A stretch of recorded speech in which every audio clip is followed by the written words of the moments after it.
Hello, my name is Sandy Adamitis, the social media director for the Page International Screenwriting Awards, and your host for the Writers Hangout, a podcast that celebrates the many stages of writing, from inspiration to the first draft, revising, getting a project made, and everything in between.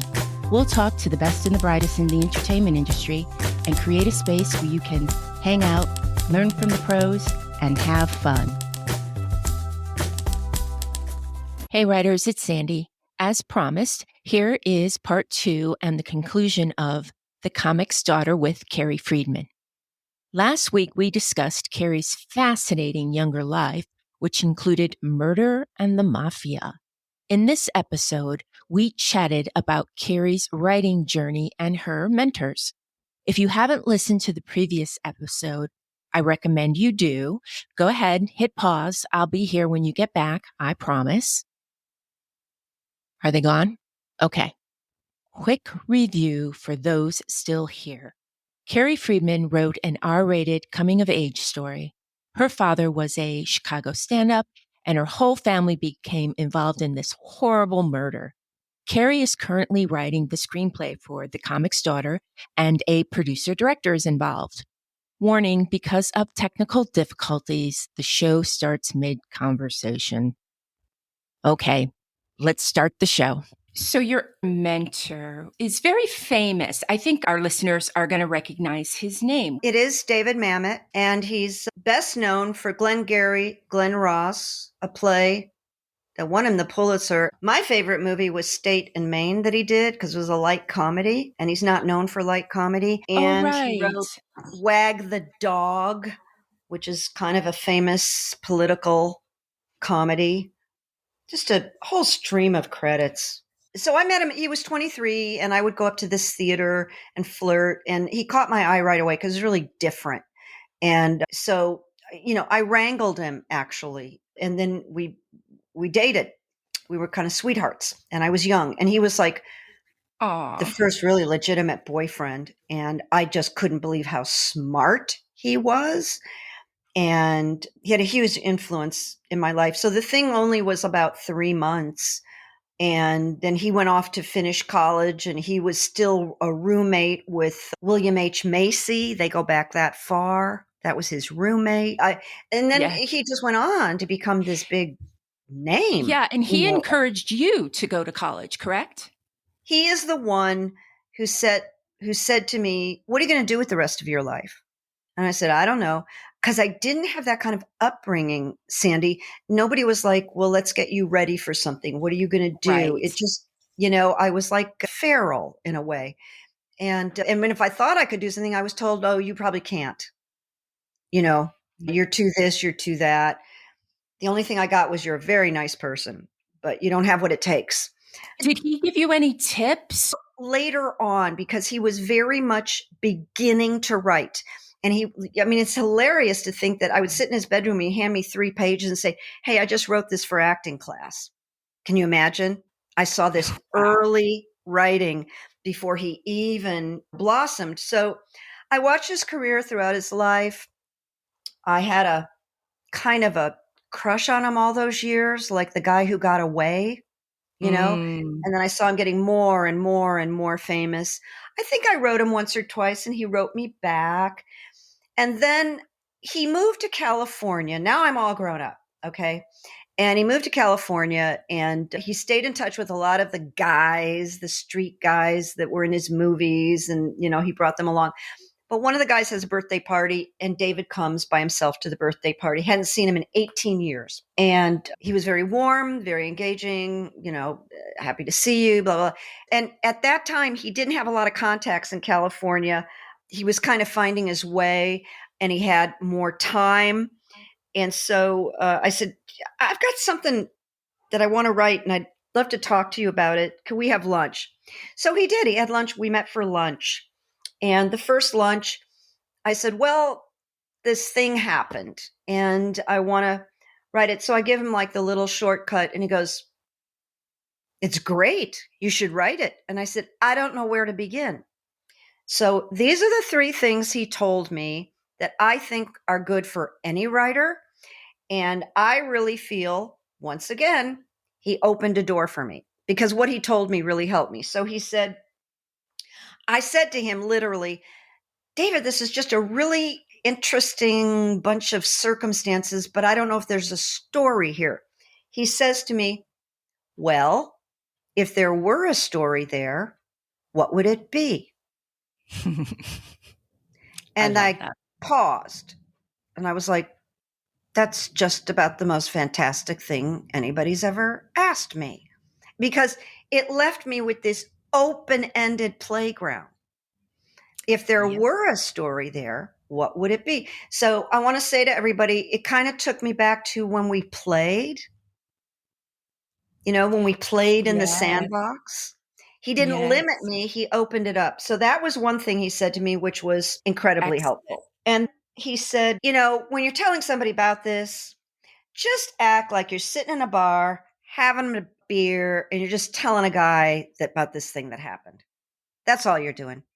You're just sitting in a bar, having a drink, telling somebody this story. The last was very simple. He said, write the story you want to write. Write the story you want to write.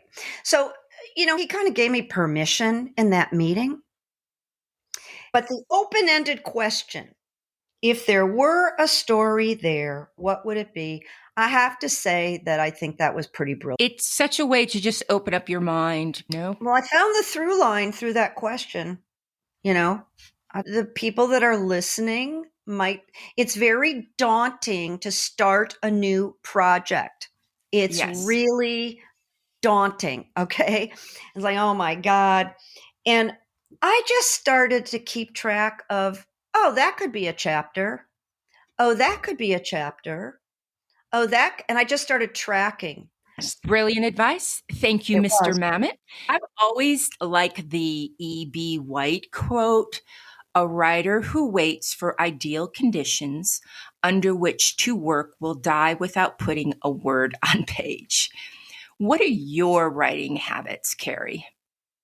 Well, I actually feel like I had writer's block for about 40 years. I really sort of did. And a book that helped me more than any other book is by Stephen Pressfield. It's pretty famous. It's called The War of Art. And he makes it so it's really easy to read the book. There's just a few sentences on each page, but he really brought it down home and he goes, you got to sit down. You just have to sit down. And But it's hard. it's very hard. So sometimes I would trick myself and I'd say, if you sit down for 10 minutes, you're going to feel so good. So why don't you do it? Because on the other side of it, you're going to be so happy. And then the 10 would turn into 20 or 30 minutes. Yes. But I would trick myself saying, it's kind of like I had a teacher once. It was the best class I ever took. It was called If You Can Talk, You Can Write. It was at UCLA. But he said, have you ever met anybody that came out of the gym and said, why did I go to the gym? Because nobody ever regrets going to the gym and nobody ever regrets getting work done in terms of writing. Even if Exactly. you don't write good pages, you got something done, So he helped me. And I had a full-time job working in Malibu, which is 35 minutes away, 45 minutes away. And so I would get up early, like 5, which isn't that difficult for me. I'm kind of a morning person. And I'd put some time in on the writing and then I'd go to work. And then I get up the next day really early, maybe give myself 2 days off. And if I was feeling a lot of resistance, I'd put the timer on. And when it dings, get up. Right. So did you mostly write in the morning? Can you Yeah. just get home at 7:30 at night and bang out a chapter or write a I scene didn't write on at your night. screenplay? I'm not a great night writer. I'm so Mm. much better in the morning or during the day. And I'm one of those people that has great concentration at a Starbucks. Not everybody is like that, but I find the ambient noise very helpful to the writing. I just focus. Do you have any No, superstitions? I actually really don't. That's interesting. It's an interesting question because I guess some people do. I was thinking about Sometimes I used to put up Post-its, and I stopped doing that. I You do have wanted, icons around your desk though, right? What are your pardon? icons? You do have icons on your desk, around your Not so desk? much anymore. Kind of graduated a little bit Okay. where it's more natural for me. Well, tell me about that. So after a while, is it almost like you didn't need your talismans? You didn't need those reminders? Not so much, but I did have some. They've just kind of disappeared a little bit. But you did stop traffic once for a sign, literally and Yeah. figuratively. Can you It tell that was, story? I think it was during some of my writer's block, and I was working at Universal Studios, and I came around the corner and I saw a sign taped to like a telephone pole, and it said "Just Right," WRITE. And I jumped out of my car in the middle of traffic and I took a picture of it. That was meant for me. And the other thing, I'm of a certain age. There's going to be people listening to this that are much, much younger. But I think something that was so effective was, are you going to get to the end of your life and talk about what you could have done? And that would be a nightmare. That was a nightmare to me. It's like, could have written this book. And I went, you just don't want this. You want to finish this book because your heart needs it. And you do not want that thing of non completion. And I didn't. That was very scary to me, to be one of those people like waxing poetic. Well, I could have done this. I could have done that. And you know what? I just thought of a great story. I think your people might like to hear this. Oh, please share. I was working in Malibu at a drug and alcohol rehab facility because part of what I do is helping people through therapy. And so I was on staff, and I went to lunch with a guy who's a doctor, like doctor, PhD in psychology, supposed to be so evolved. So we're finished lunch, we're walking out to the car, and he says something about my book, or I said something about my book, because at that point I was really working on it. And he said to me, well, Carrie, everybody has a story. Now, by the way, a lot of people have said that to me. I don't really like that comment, but a lot of people will say that. I stayed very calm. I said, you know what? You're right. Everybody does have a story. But not everybody gets up at 5 o'clock in the morning, puts their butt in the chair, writes for an hour and a half, and then drives 40 miles to work. And it shut him up. It Bravo. just shut him up. Because I was Bravo. like, you're not doing that, buddy. You're not doing that. You're not getting up at 5 and writing on it. So I went, oh, that's the answer for everybody. Yeah, everybody does have a Yes. story. Do you get up at 5 o'clock and put your butt in the chair? Later, we're going to go TP his house or soap his car windows. But why crush people's spirits? Let's just in general, we don't have to crush a person's spirit. And I hope he's not that, doesn't talk to his patients that way. But I mean, for a therapist, it's just fascinating, you know? Yeah. Like to Yeah. be, it's kind of a nasty thing to say. I agree. I agree. Talking about that and recalling past events and memories, Mhm. was it easy for you? Did you have to just really spend a lot of time thinking? Did it all come flooding back? A little bit of this, a little bit of that? It wasn't difficult. This childhood had a profound effect on me. And I remembered so much detail. It was like I remembered all the scenes like they were out of a movie. I just remember all of it. On the Oh, go Monday ahead. after the murder, I was waiting on the curb for my mother in the middle of the school day because she was taking me to the dentist. She pulls up, she's staring straight ahead. My mother wasn't warm. I get in the car and flat face, flat voice, looking ahead. She goes, "We're not going to the dentist. Joni shot Johnny and he's dead." And that was it. I just sat there and I thought, well, my life will never be the same now. Wow. That's really what happened. She just dumped it right like that. And then it was on the news that night. Oh my Um, goodness. I'll You know, remind you, people, there was a trial. I'm not going to tell you the outcome. You have to read the book. right. You really needed a big hug in that moment. And I want to hug you right now. This was not just a family friend. You and Joni were very close, and that must have been just heartbreaking. And also, the way your mom told you was also like, it's almost like she was saying, don't you make a big deal of this because I can't handle it right now. So Yeah. here's the info. And by the way, Carrie, you're raising yourself from now on because this is too big. Yeah, I Yeah. mean, very much so. And there was so much turmoil in the house. I got myself put into the hospital to get out of the house. That's probably a movie too. That's That's so another, wild what you did. it was very desperate. And I should just briefly explain I had a little bit of flu. And I noticed that when I got the flu at 13, I got more attention. Mhm. So I kept holding the thermometer under warm water and they felt like, "Oh my God, we better get her to the hospital. We don't know what's wrong with her." And so I went for it. And there wasn't anything wrong with me. But I got myself into the hospital and I had the best 10 days of my life because I was taken out of the house and I was given all this attention by nurses, orderlies, and doctors. And they released me and said, "We don't know what happened. We don't know what was wrong with her." I call it girl interrupted.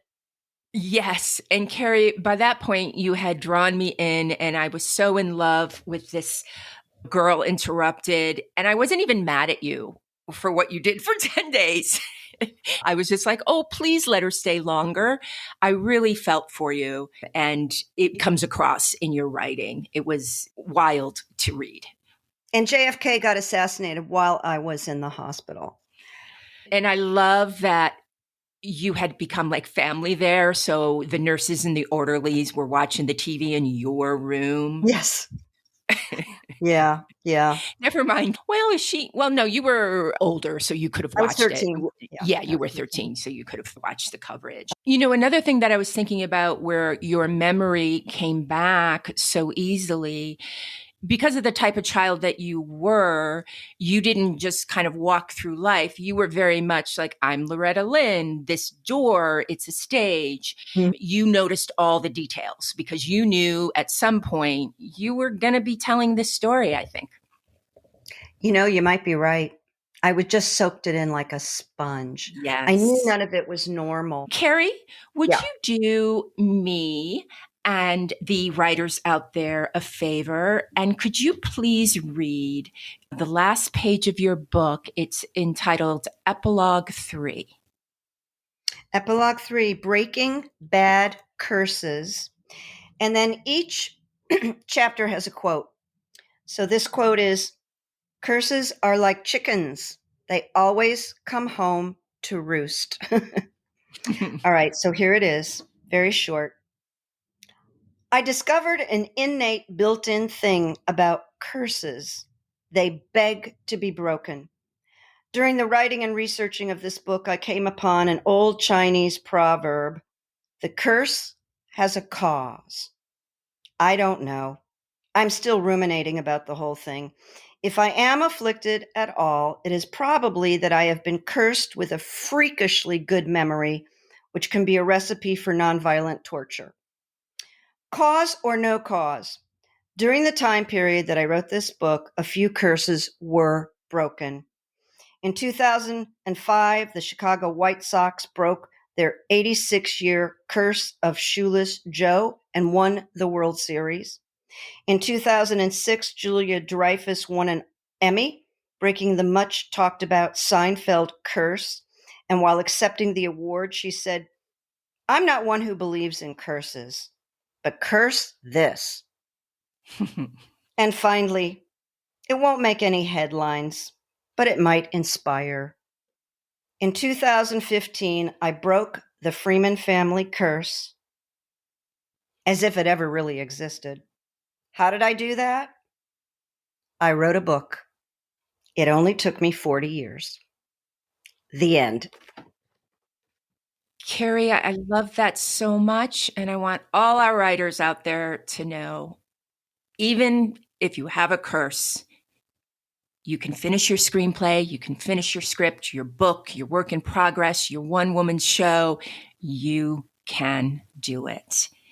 Carrie, I had no idea. We've just been passing each other in the neighborhood, and you just don't know what's behind people, what they've all gone through. And I, for one, am so glad that you've written this book. And can you please share with everyone out there where they can get the book? And also, you have a YouTube channel and any social medias. Can you share that with us? Yeah, I'm selling my book off this website. So you just have to click purchase and it all happens through PayPal. So you want to go to, the http://www.thecomicsdaughter.com. No apostrophes. It can be all lowercase. Thecomicsdaughter.com. That's where you'll find all kinds of things about this book and a way to purchase it. And I'm doing that for a personal reason. There's a personal reason why it's not on Amazon. Now, got it. No worries. My YouTube channel, I'm very careful about because it is a left-leaning political channel, and I don't want to offend anybody. I respect there are people that don't have my beliefs, but it's called My Left Ear. Carrie Freeman, My Left Ear. If you lean in that direction, you will probably like the channel. Okay. Got it. There is one thing that I do because I've been coaching people for many, many years is I help writers. And I do it through my coaching and through hypnotherapy. So if you would ever want to contact me, this would be the email. And it's all like lowercase, no apostrophes. Carrie's Left Ear at gmail.com. Carrie's Left Ear at gmail.com. And so those are the two contacts I really want you to have. My Instagram is just pictures, nothing that interesting. I'll tell you something. I'm such a creative that I'm not a good marketer. Yeah. And the people that market, they have a skill. And not only do I not have the skill, I don't even want the skill. That's how much of a creative I am. So I probably hurt myself a little bit, No, I understand. It's like you do all the work and then you have to do the marketing. One quick question before we wrap up, and this has to do with me. I have done hypnotherapy and I go under in like 2 seconds. Some people do. Some people do. A hypnotherapist told me that was a sign of intelligence.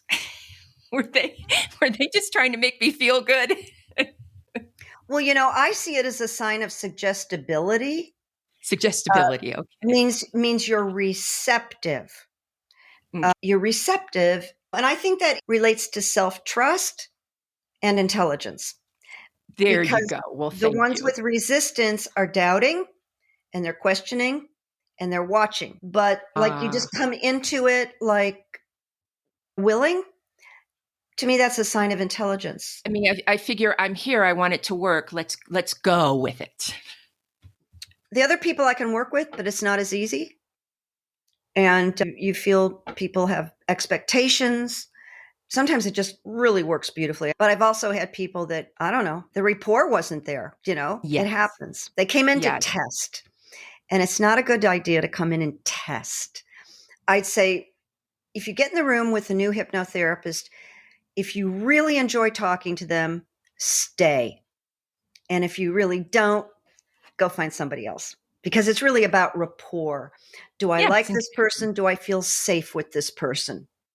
And then that's it. Cool. Carrie, I've had so much fun. And I'd love for you to come back and give us updates on The Comics Daughter. And thank you so much. Thank you. Have a good week. That's a wrap for the Writers Hangout. Thanks so much for listening. If you enjoyed the show, please subscribe, like, and thrive. Till we get to hang out again, keep writing. The world needs your stories. The Writers Hangout is sponsored by the Page International Screenwriting Awards. Executive producer, Kristen O'Verne. Producers, Terry Sampson and Sandy Adamitis. Music by Ethan Stoller.